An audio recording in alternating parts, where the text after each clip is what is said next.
بسم الله الرحمن الرحيم وهذا صراط ربك مستقيما قد فصلنا الآيات لقوم يذكرون لهم دار السلام عند ربهم وهو وليهم بما كانوا يعملون. Assalamualaikum warahmatullahi wabarakatuh. Alhamdulillahil qail fi dzikril mubin wa man asdaqu minallahi qila. A'udzu billahi minasy syaithanir rajim. Ya ayyuhalladzina amanu may yartadda minkum an dinihi fasawfa ya'tillahu biqaumin yuhibbuhum wa yuhibbunahu adillatin alal mu'minin a'izzatin alal kafirin yujahiduna fi sabilillah wala yakhafuna lawmata laim. Al-ayah. Allahumma fassalli wa sallim wa barik ala sayyidina Muhammadin wa ala alihi wa ashabihi wa tabi'in ajma'in. Al-mukarramun wal mukarramah, jemaah salat maghrib dan taklim rahimakumullah. Insyaallah dalam waktu yang sangat singkat dan mudah-mudahan apabila diperlukan kita akan menyampaikan secara berkesinambungan tentang materi yang akan kita sampaikan pada kesempatan sekarang ini. Lebih dahulu saya akan membawa tema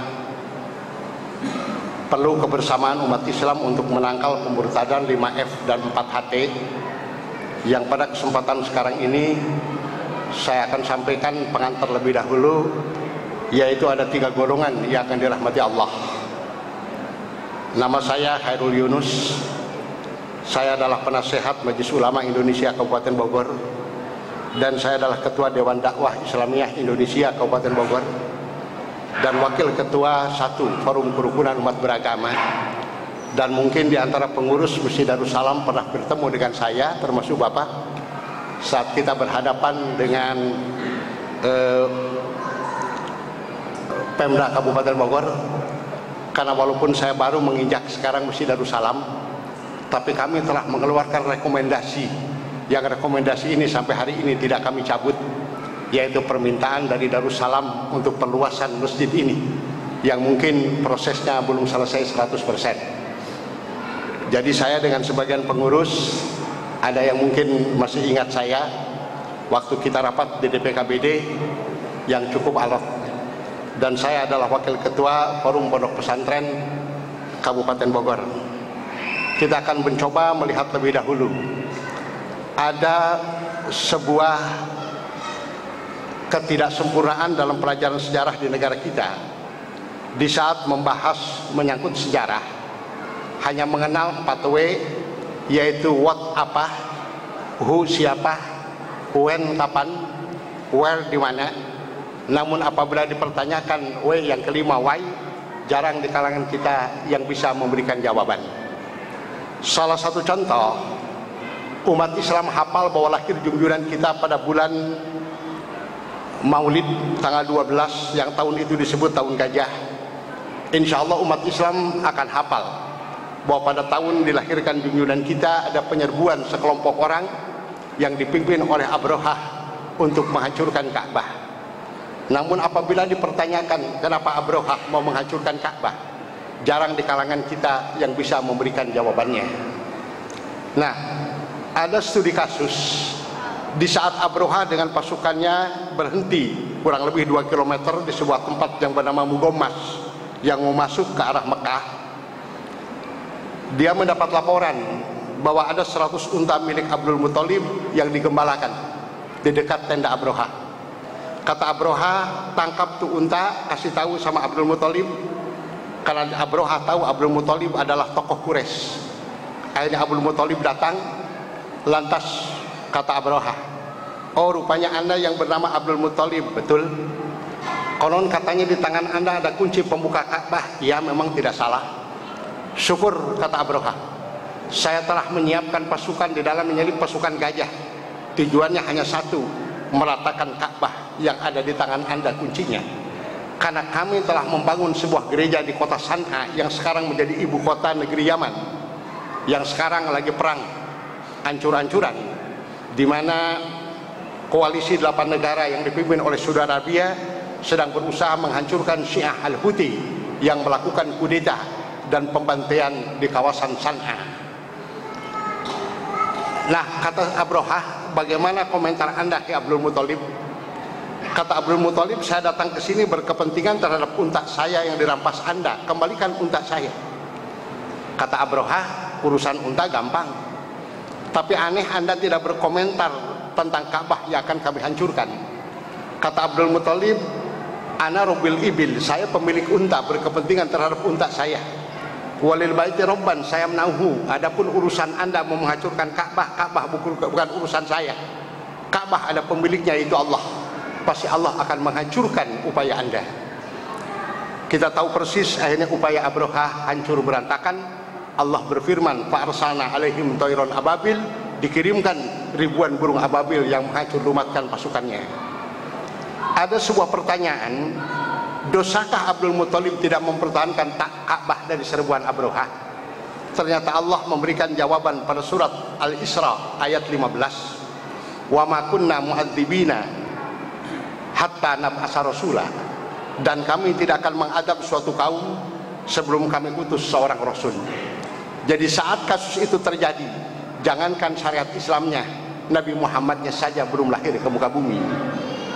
Pertanyaan yang kedua, apakah setelah Abrahah dihancurkan masih adakah manusia-manusia semodel Abrahah di muka bumi? Allah memberikan penjelasan pada Al-Baqarah ayat 109. Wadda katsiru min ahlil kitab, sebagian besar ahlul kitab menginginkan agar mereka dapat mengembalikan kamu kepada kekafiran setelah kamu beriman. Siapakah ahlul kitab yang Allah maksudkan yang berusaha memurtadkan umat Islam? Pada Al-Baqarah ayat 120 Allah berfirman, walan tardo ankal yahudu walan nasara hatta tattabi'a millatahum. Orang-orang Yahudi dan Nasrani tidak akan senang kepada kamu hingga kamu mengikuti agama mereka. Nah, bagaimana halnya apabila kita sekarang bersikap? Di saat saya akan ajak kepada Bapak sekarang ini melihat, inilah keberadaan rumah ibadah di Indonesia selama 27 tahun, dari tahun 77 sampai tahun 2004. Bahwa Islam, masjid yang semula 392.044 masjid naik menjadi sekian, kenaikannya 64%, alhamdulillah. Namun kita jangan bangga, karena Kristen Protestan yang gerejanya semula 8.000 sekian naik 131%. Katolik yang semula memiliki gereja sejumlah sekian naik menjadi sekian, kenaikannya mencapai 153%. Buddha yang memiliki vihara yang berjumlah 1.523 sekarang menjadi 7.129, naik vihara milik Buddha 368%. Dan Hindu yang semula memiliki pura hanya 4.247 naik menjadi 24.431, kenaikan pura milik Hindu 475%. Belum ada data resmi agama yang keenam yang dihidupkan oleh Gus Dur, yaitu agama Konghucu, belum ada data dari pemerintah. Pertanyaannya, apakah kita akan menyerahkan urusan kepada Allah? Ya Allah, banyak sekarang itu berdiri rumah ibadah yang memurtadkan umat Islam, itu bukan urusan kami. Apabila kita bersikap seperti itu, maka Allah tidak akan memberikan ampunan kepada kita seperti ampunan yang telah diberikan kepada Abdul Muthalib. Allah berfirman dalam surat Al-Hadid ayat 16, alam yakni lilladina amanu an tahsya'a qulubuhum li dzikrillahi wa ma nazala minal haq. Belumkah datang waktunya bagi orang-orang yang beriman untuk tunduk hati mereka mengingat Allah dan kepada kebenaran yang telah turun kepada mereka. Wala yakunu kalladina utul kitaba min qablu, dan janganlah mereka seperti orang-orang yang sebelumnya telah diturunkan Alkitab kepadanya. Fatola alaihimul amadu, kemudian berlalulah masa yang panjang atas mereka. Pakasat qulubuhum, lalu hati mereka menjadi keras. Wa katsirum minhum fasikun, dan kebanyakan di antara mereka adalah orang-orang yang fasik. Kita akan coba lihat sekarang. Ada pemurtadan yang pada kesempatan yang sangat singkat ini mungkin saya hanya akan membicarakannya 5F. dan saya akan singgung sedikit 4HT. Apa yang namanya 5F? Adalah pemurtadan dalam bentuk yang pertama adalah film dengan segala urutannya, VCD, DVD, PlayStation, termasuk handphone yang berkamera, termasuk handphone yang memiliki Bluetooth, termasuk internet. Ternyata ini program memurtadkan umat Islam. Nah, kita coba lihat sekarang ini bagaimana anak-anak, wanita, ibu-ibu rumah tangga, mereka menjadi kelompok yang antisosial, menghadapi mertuanya pegang handphone, terus dia main BBM, terus dia WhatsApp dengan temennya. Kita bisa menyaksikan sekarang ini pengaruh film. Bahkan pemerintahan Jokowi akan menghapuskan badan sensor film nasional. Lah ada badan sensor saja, film yang ada sekarang ini sudah rusak seperti ini, apalagi tidak ada badan sensor film. F yang kedua, yang pemurtadan itu adalah fun, kesenangan dunia sesaat, dalam bentuk pacaran, dalam bentuk selingkuh, dalam bentuk hubungan bebas antara remaja. Begitu saya masuk ke kawasan Cibubur, ke kawasan ini, kota wisata, ternyata gambarannya tidak jauh berbeda. Dengan saya masuk ke kawasan Bilabong, ke kawasan Sentul, sore hari berderet anak-anak yang rangkulan, yang pelukan di pinggir jalan, mereka memakai motor. Mereka berpikir inilah nikmati masa muda kita sepuas-puasnya. Yang ketiganya ya adalah fly, mabuk. Baik mabuk dalam bentuk minuman keras yang beralkohol, ataupun mabuk dalam bentuk sekarang ini narkotika dan obat-obatan terlarang serta zat adiktif lainnya. Dan ternyata Bogor sudah dinyatakan sekarang ini adalah kota yang terancam dengan narkoba. Hari kemarin kita ini berbicara ceramah bareng dengan Dinas Sosial Kota Bogor. Di sebuah lembaga, sebuah yayasan, beliau memberikan penjelasan bahwa data yang ada di Dinas Kesehatan Kota Bogor yang positif terjangkit virus HIV mencapai 4.100 orang. Itu yang terdeteksi. Kalau 4.100 orang itu seperti fenomena gunung es, minimal harus dikalikan 10 kali lipat, berarti lebih dari 41.000 di kota Bogor mereka yang terjangkit dengan virus HIV. Karena apa? Faktor fly, minuman keras, pergaulan bebas. Yang keempatnya adalah food, makanan. Kita menyaksikan sekarang ini makanan yang dikonsumsi oleh keluarga kita. Mungkin makanan ini kalaulah tidak masuk halalan, mungkin tidak thayyib. Betapa banyak makanan-makanan instan, makanan yang cepat saji.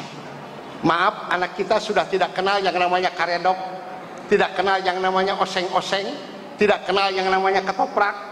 Cucu saya saja apabila ke Bogor dari Bandung ditanya, "Dek, mau kemana nanti jalan-jalan sama abah makannya?" McD. Yang satu bilang KFC, yang satu bilang, "Bah, pulangnya beli roti yang bisa bicara." Saya bengong, apa roti bisa bicara? Dia jawab, "Abah mah kurang gaul, namanya bread talk, bah." Bread itu roti, talk bisa bicara. Anak SD kelas 2. Mereka sudah tidak mengenal ranginang, tidak sudah mengenal lagi peyem. Yang mereka kenal apa? Jeko dan lain sebagainya. Dan yang terakhir, yang ini pemurtadan dalam bentuk fashion, yaitu pakaian. Tidak sedikit di antara keluarga muslim yang sudah mulai tersentuh dengan akidah Islam, sayang tidak ngontrol istrinya. Pakaiannya itu istilahnya bukan jilbab tapi jilbob. Rambut ditutup, leher kelihatan, maaf, bentuk payudara kelihatan, bentuk tubuh kelihatan, pakaian ketat dan tipis.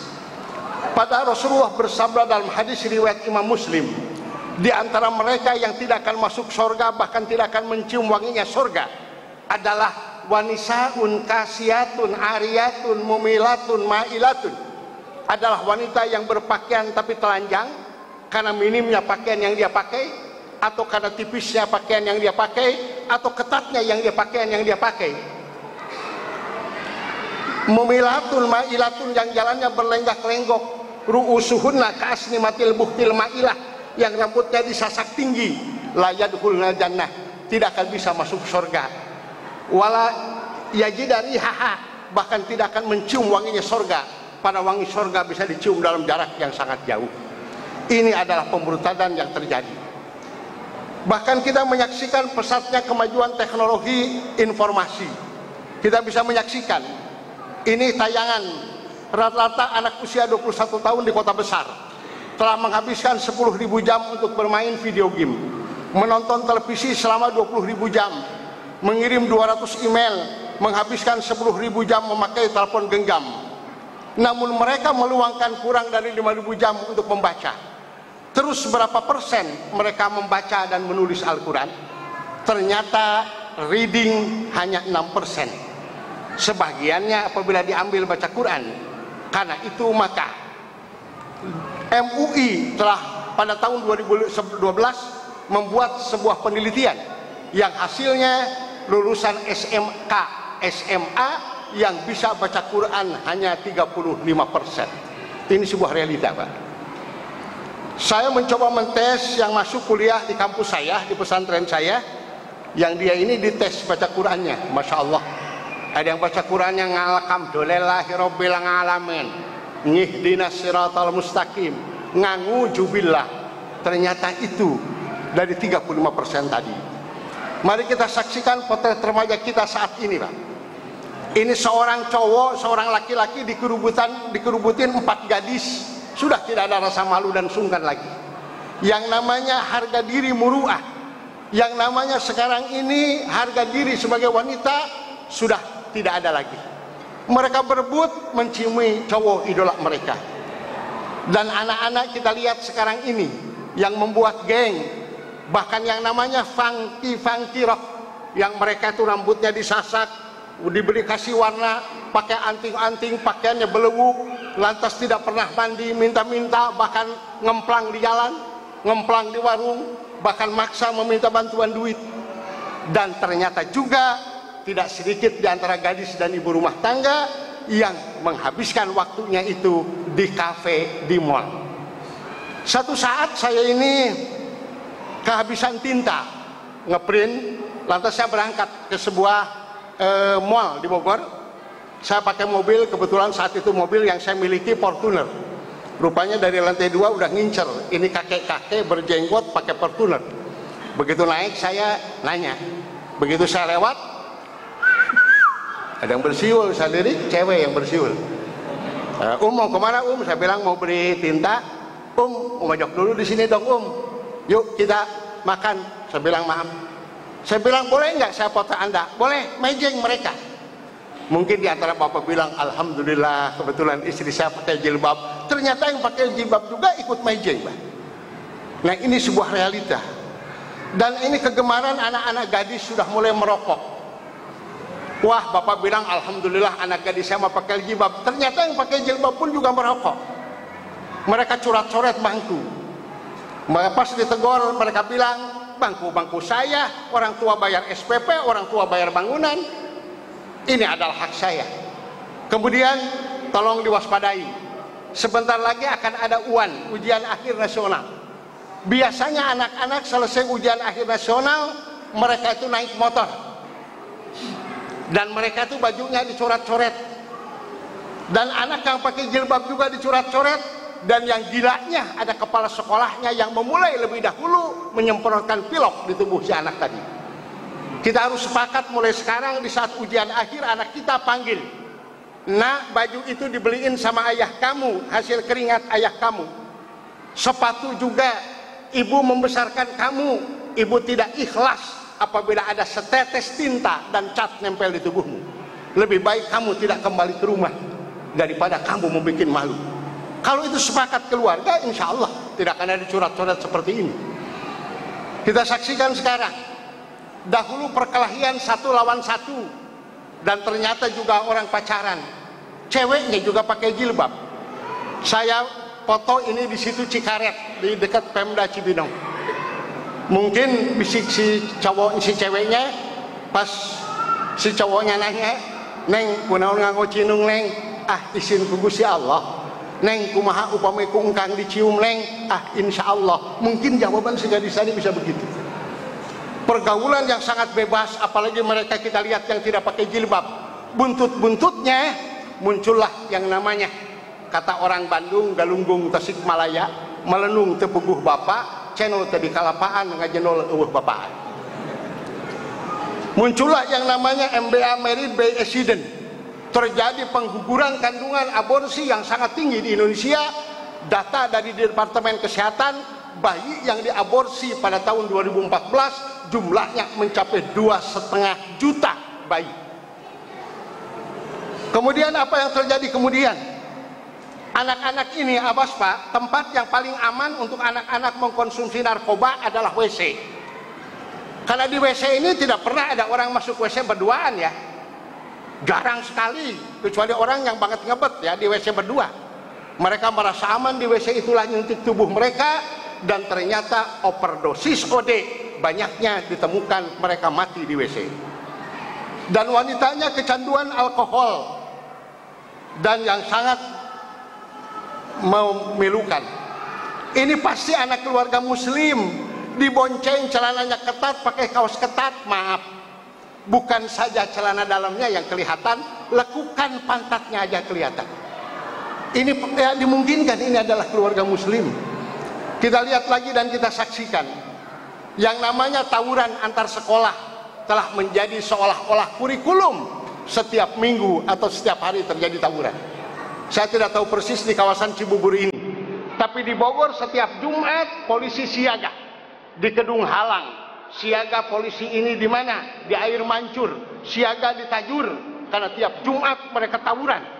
Dan tawuran itu bukan saja membawa bambu, mereka membawa golok, mereka membawa gergaji yang panjangnya lebih dari 1 meter. Dan inilah yang saya paling benci dengan artis-artis. Saya paling benci dengan pemain sepak bola siapa? Bahdin begitu. Yang dia begitu datang ke Indonesia lantas menunjukkan tatonya. Hampir semua pemain sepak bola sekarang ini ditato. Bahkan menteri kita adalah Menteri Maritim dan Kelautan pun ditato pula. Jadi ini adalah sesuatu yang sangat-sangat miris bagi kita. Bahkan yang namanya ditindik itu bukan telinga, tapi yang ditindik itu lidah. Kemudian, nah ini Valentine Day saya kira sudah lewat. Inilah data yang kami dapatkan dari BKKBN Pusat. Pada tahun BKKBN Pusat melakukan survei. Ini hasil surveinya sangat mengerikan, Pak. Survei dilakukan pada tahun 2010. Ternyata anak remaja 93,7% pernah ciuman, petting, oral sex.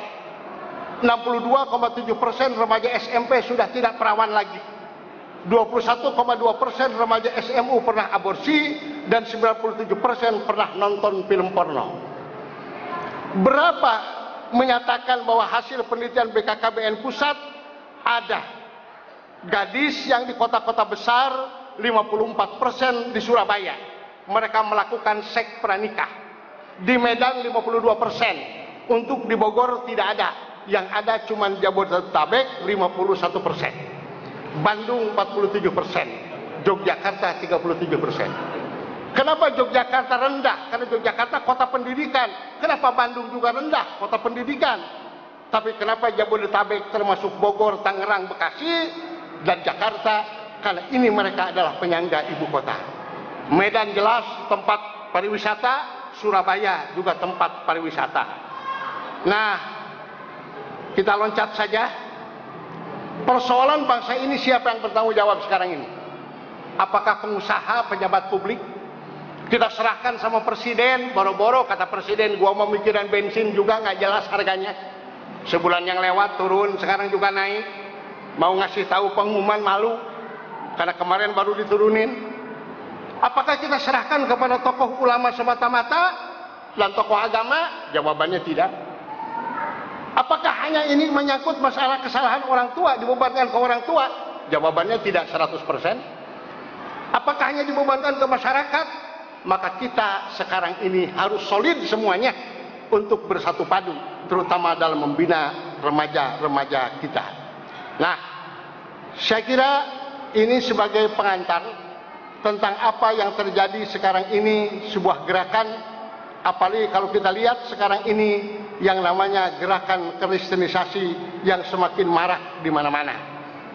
Saya akan mengajak kepada Bapak dan Ibu untuk kita melihat problematika umat Islam saat sekarang ini. Apabila panitia mau mengcopy beberapa data-data ini, saya perkenankan. Kita akan melihat sekarang ini problematika umat Islam. Nah, kita bisa melihat sekarang ini. Nah, beberapa bukti gerakan kristenisasi dan penghujatan Kristen terhadap Islam serta Al-Quran.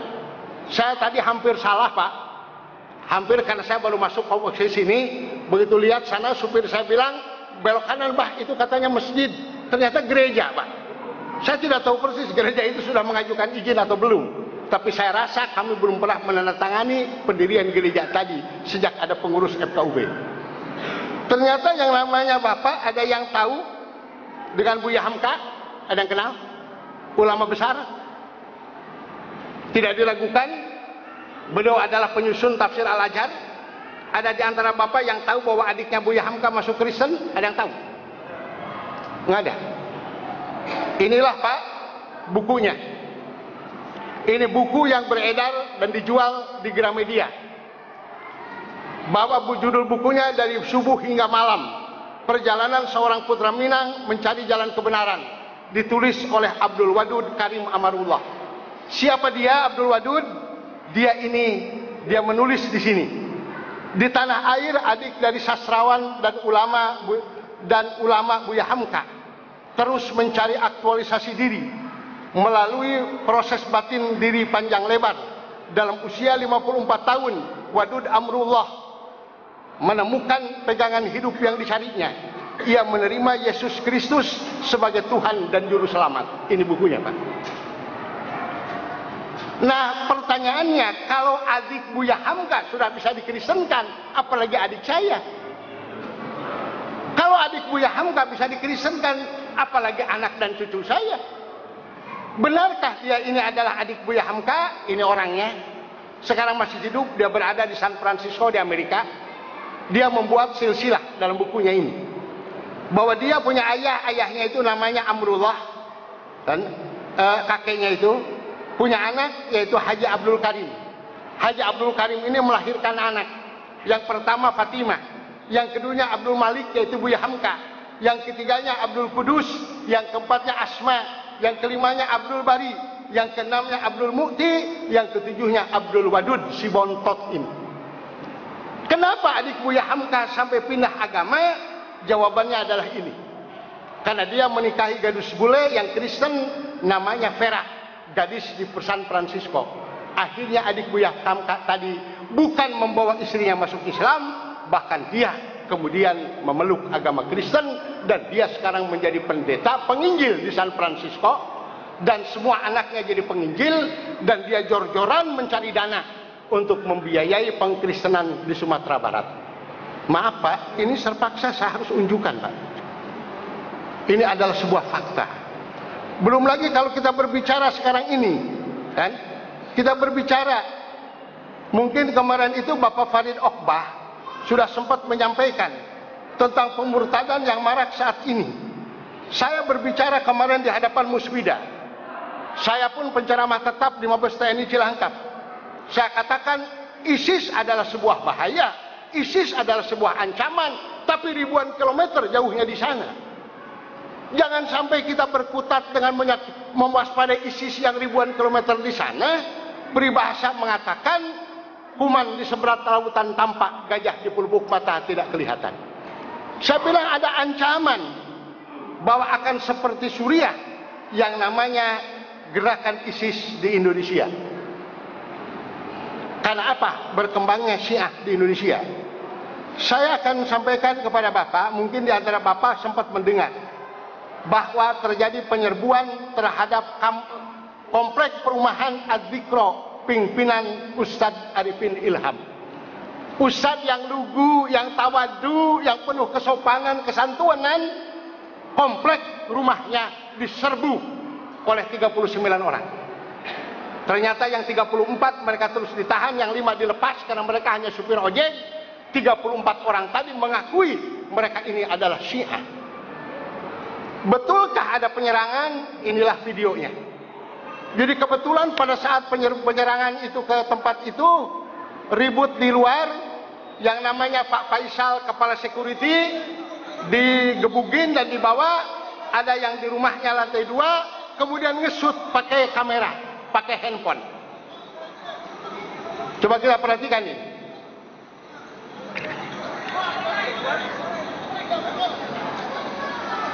Dia ini digebugin di hadapan anak gadisnya yang usia 17 tahun dan di hadapan anak laki-lakinya umur 9 tahun.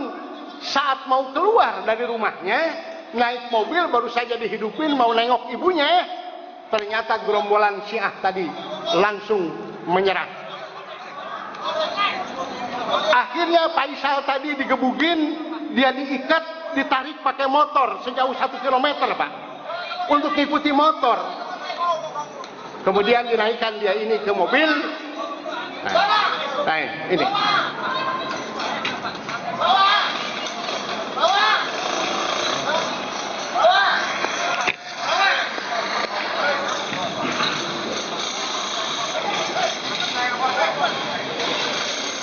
Nah ini di Indonesia ini merupakan ancaman, Pak.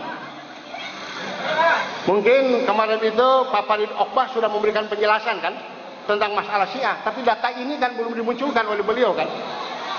Ini di kampung, di komplek perumahan pimpinan Ustadz Arifin Ilham, mereka sudah berani dibawa. Namun disinilah pertolongan Allah, mereka membuat rencana jahat, Allah pun membuat rencana pula. Anehnya mereka membawa Faisal tadi ke Polsek Babakan Madang, dikatakan ini teroris, ini ISIS. Polsek hafal bahwa ini adalah kepala security, kepala satpam di perumahan tadi. Ditanya, dijelaskan gini-gini, akhirnya yang 34 tadi terus ditangkap, dikirimkan ke Polres Cibinong, dan sekarang pada bulan April ini prosesnya insya Allah masuk ke pengadilan. Ini di Indonesia masih kecil, mereka ini sudah berani seperti itu. Bagaimana apabila mereka sudah besar? Saya akan ajak, karena ini keterbatasan waktu, dan mudah-mudahan Bapak dan Ibu tidak bosan.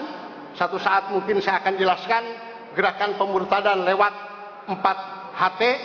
Apa itu 4HT? Saya akan mengajak, inilah mereka apabila sudah berkuasa. Bapak pernah melihat, menyaksikan, inilah Pak, Suriah yang sekarang ini bergolak karena pimpinan presidennya Bashar al-Assad adalah Syiah Tulen. Irak setelah jatuh Saddam Hussein, maka yang namanya Irak ini Perdana Menterinya Nuri al-Maliki yang Syiah Tulen. Dibantai yang namanya Muslim Sunni. Ini data di Jakarta ya. Syiah mereka itu Labbaika ya Hussein, Labbaika ya Hussein. Nah saya akan ajak, inilah apabila mereka sudah kuat. Nama-nama inilah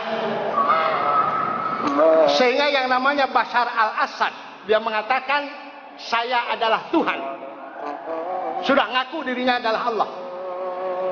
Apakah kita mau Indonesia ini seperti yang namanya Suriah, yang namanya Irak saling bantai?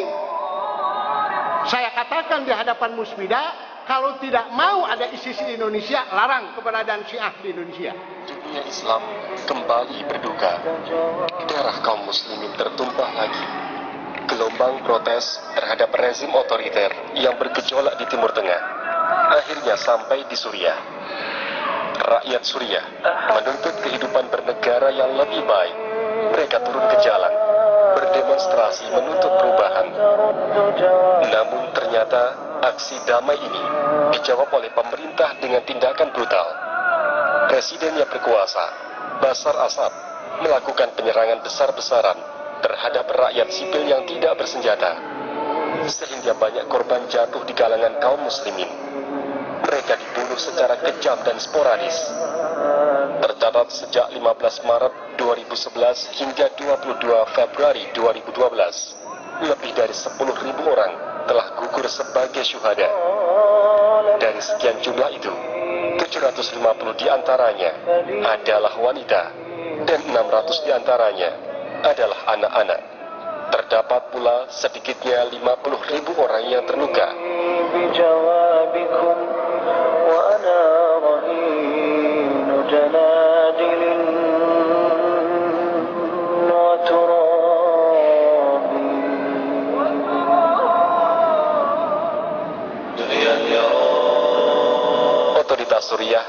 berhenti di sini.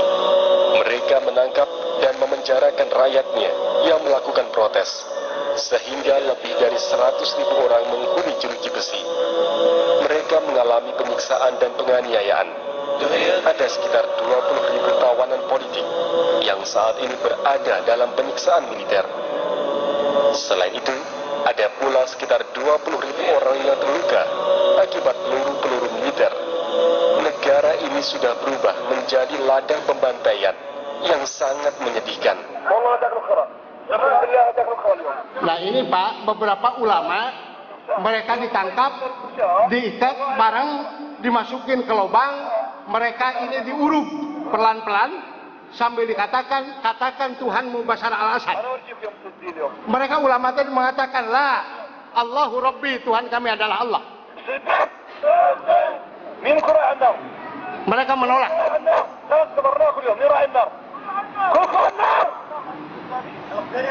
Nah, sampai ini dipaksa untuk dia mengatakan Tuhan kami adalah Bashar al-Assad.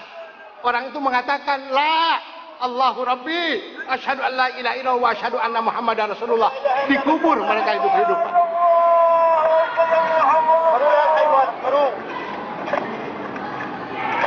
Nah ini khawatir semakin mengerikan kesananya. Silakan di antara Bapak nanti untuk bisa membukanya apabila ini di copy nanti. Nah ternyata saya menemukan buku-buku Syiah dengan mudah didapatkan.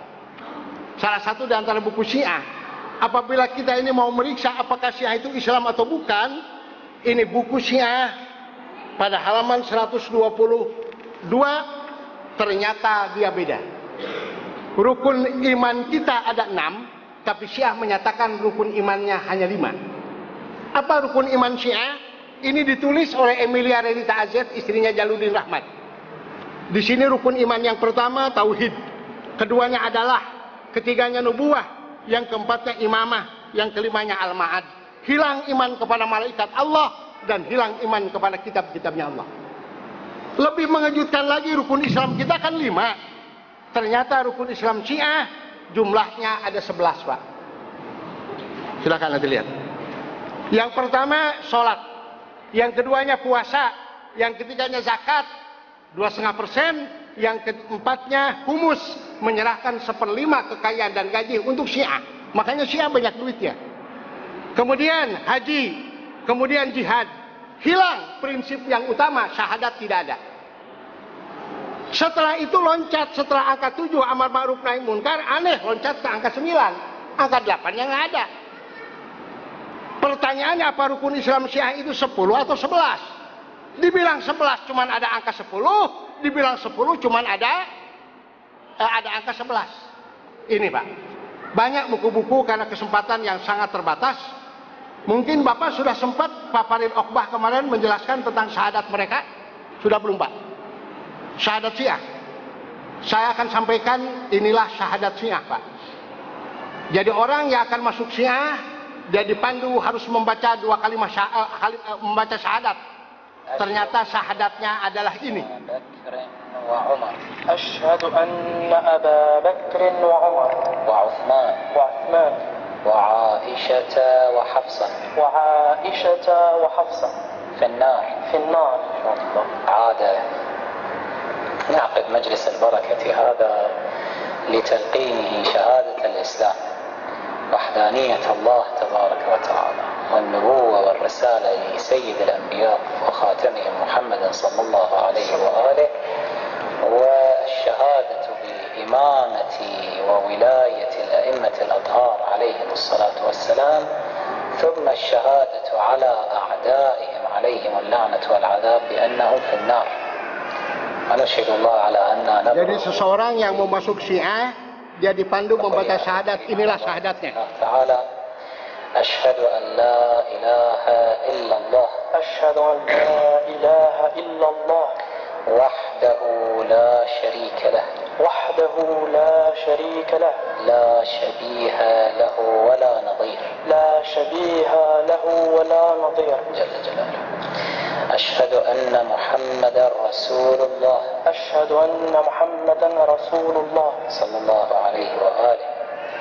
وأشهد أنه سيد الأنبياء وأشهد أنه سيد الأنبياء وخاتمهم وخير الخلق أجمعين وخير الخلق أجمعين وأشهد أن أمير المؤمنين عليا وأشهد أن أمير المؤمنين عليا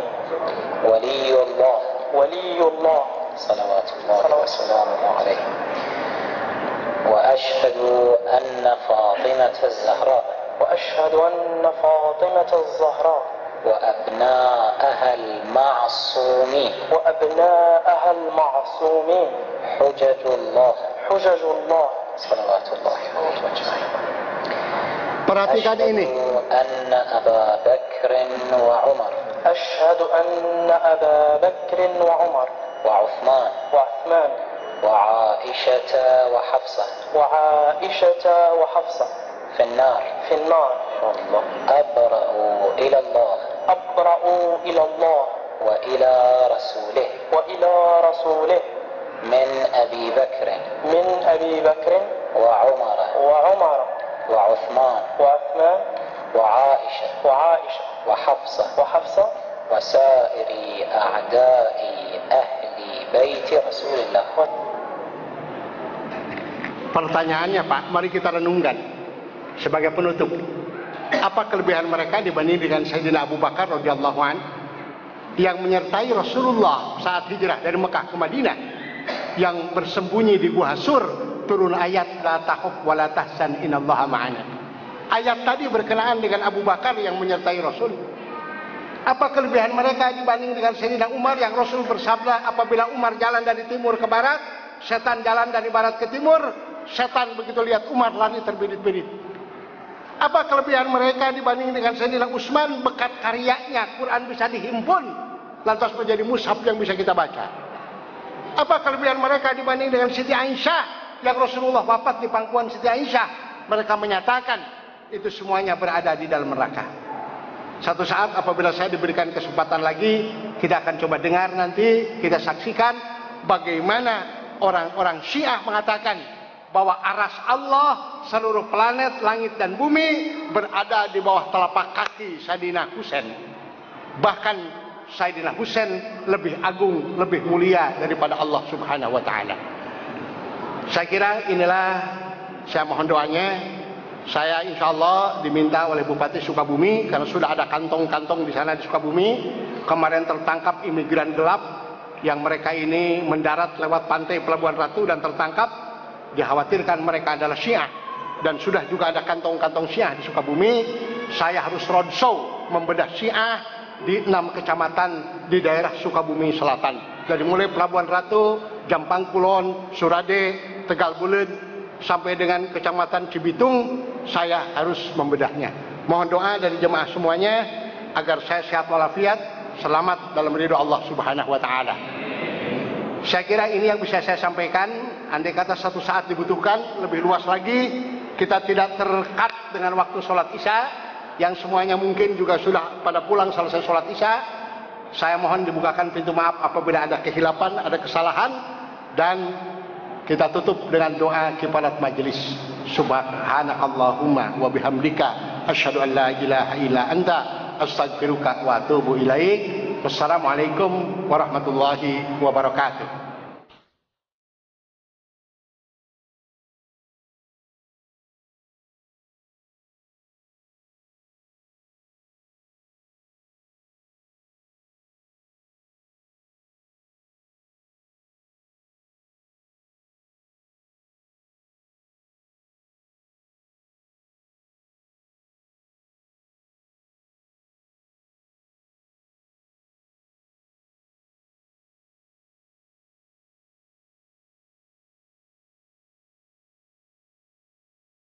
Allah